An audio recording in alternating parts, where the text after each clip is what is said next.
پہ مفاد مل رہا ہے، چلو زندگی بھر ملتا رہے، وہ تو واسطہ کوئی نہیں تھا، واسطہ تو ایک محبت والا تھا۔ جب وہ تپش نہ رہی تو میں نے سوچا ممکن ہے وہ اس سوچ میں ہو کہ بجائے اس کے کہ کوئی وقت ایسا آئے کہ ڈھیلے ڈھالے انداز سے ہم ہی کچھ کہہ دیں، ممکن ہے قادری صاحب خود سمجھ جائے ہماری خاموشی سے۔ طویل خاموشی بھی معنی رکھتی ہے، طویل خاموشی نہیں ہوتی، وہ بھی گفتگو ہوتی ہے، طویل خاموشی گفتگو ہوتی ہے۔ ممکن ہے میں نے غلط سمجھا ہو، میں دعویٰ نہیں کرتا، مگر میں نے ایسا سمجھا کہ یہ طویل خاموشی کچھ بتا رہی ہے، اور اب ایسے لگا کہ وہ محبت میں وہ دلوں کی دھڑکنیں جو تھی وہ چونکہ اب ٹھنڈی پڑ گئیں، تو اس کا اظہار پھر میں ایک شعر سے کرتا ہوں کہ ٹھہرتے ٹھہرتے دل یوں ہی ٹھہر جاتا ہے، ٹھہرتے ٹھہرتے دل یوں ہی ٹھہر جاتا ہے، بات جو کل تھی وہ آج شب ہجراں میں نہیں، جو بات کل تک نظر آتی تھی وہ آج چونکہ نظر آنا بند ہو گئی، اس لیے اس عرصے میں دل مجھے دھچکے دیتا رہا۔ اور یا دوسرا خیال پھر مجھے یہ آتا تھا کہ ممکن ہے باقی فیملی کے لوگ چاہتے ہوں کہ اب قادری صاحب سے جان چھڑا لی جائے تو بہتر ہے، اور ممکن ہے وہ کسی دبے لفظوں میں میاں صاحب پر پریشر بھی ڈالتے ہوں اور یہ سارا بوجھ تنہا میاں صاحب اپنے کندھوں پر اٹھائے ہوئے ہوں، تو اب اس عمر میں تنہا ان کے کندھوں کو اتنا بوجھ کے تلے رکھنا یہ بھی اچھا نہیں لگتا، پتہ نہیں کب تک اس بوجھ کو اٹھا سکے۔ ممکن ہے وہ تنہا سینہ سپر ہو کے کھڑے ہوں بوجھ کے مقابلے میں، اور اپنی محبت اور تعلق کے پیش نظر اس پورے بوجھ کے سامنے ڈٹے ہوئے رہیں، تو بجائے اس کے کہ میں انہیں پریشانی میں اور بوجھ میں مبتلا رکھوں، ممکن ہے اسی میں بہتری ہو کہ میں اس بوجھ کا ازالہ کر دوں۔ اگر میرا آنا، چونکہ اب ہماری تحریک منہاج القرآن آگے مرحلہ انقلاب میں داخل ہونے والی ہے، آپ لوگ سمجھ رہے ہیں خطابات کے مزاج سے، چند ماہ بعد انقلابی جد و جہد کا اعلان ہونے والا ہے، ممکن ہے آج تک وہ خاموش ہوں، کل آنے والے وقت میں حالات تھوڑے سے اور انقلابی نوعیت کے ہماری تحریک اختیار کر جائے، ان کے اعزاء اقارب فیملی کے لوگ اور پریشر ڈالیں، ممکن ہے میاں صاحب خاموشی سے مجبور ہو کر میرے پاس آ جائیں اور کہیں کہ کچھ ہمیں مجبور زیادہ کر دیا گیا ہے، تو بجائے اس کے کہ کسی وقت وہ اپنی زبان سے کہہ دیں، بہتر ہے کہ آج خوشگوار ماحول ہے، خوشگوار تعلق ہے، چلو سرد ہی پڑا ہے نا، بگڑا تو نہیں ہے، بھئی تپش ہی ختم ہوئی ہے نا، ابھی اس میں بگاڑ تو نہیں آیا، کوئی خدا نہ خواستہ ناخوشگوار واقعہ تو پیدا نہیں ہوا، ملتے تو ہم آج بھی محبت اور چاہت سے ہیں، سلام دعا آنا جانا آج بھی پیار سے ہوتا ہے، اگر ہو تو یہ اچھا وقت ہے، خوشگوار وقت ہے، پھر آج وہ بھی اقتدار پر ہیں، اللہ کا شکر ہے آج وہ بھی اقتدار پر ہیں،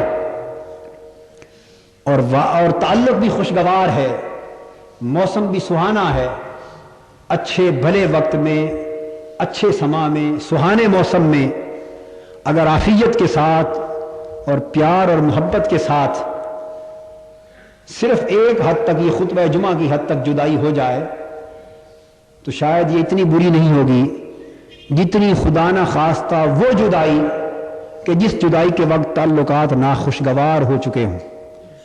میں اس آنے والی ممکنہ ناخوشگواری کے خدشے کو دیکھتے ہوئے کہ آج تعلقات میں سردی ہے، کل ممکن ہے کوئی اور رخ ہو، اللہ نہ کرے، مگر اس وقت کے آنے سے پہلے میرے دل نے محسوس کیا کہ یہ جو خاموشی کا احتجاج ہے اسے میں سمجھنے کی کوشش کروں، اور ممکن ہے میاں صاحب کے ذہن پر بوجھ ہو تو میں چونکہ ان کو والد کی طرح عزت کی نگاہ سے دیکھتا ہوں تو میں ان کے اس بوجھ کو خود اتار دوں۔ جب یہ خیال یقین تک بدل گیا، اور یہ میں ابھی کسی فیصلے پر نہیں پہنچا تھا، تو آج صبح 8:30 بجے میں ناشتہ کرنے کے بعد سویا، اور میرا کوئی پروگرام اس فیصلے کا نہیں تھا۔ میں نے مولانا ظہور الہی صاحب کی رات ڈیوٹی لگائی تھی کہ کل جا کے خطاب آپ کریں گے اور میں اسی طرح پچھلے جمعہ کی طرح جا کے بیٹھوں گا، مگر دوستو یاد رکھیے کہ 8:30 بجے سے لے کر یہ جو پچھلے 1.25 مہینے کی سوچ تھی، اور اس سے پیچھے 1 سال کا سفر تھا، 1 سال کا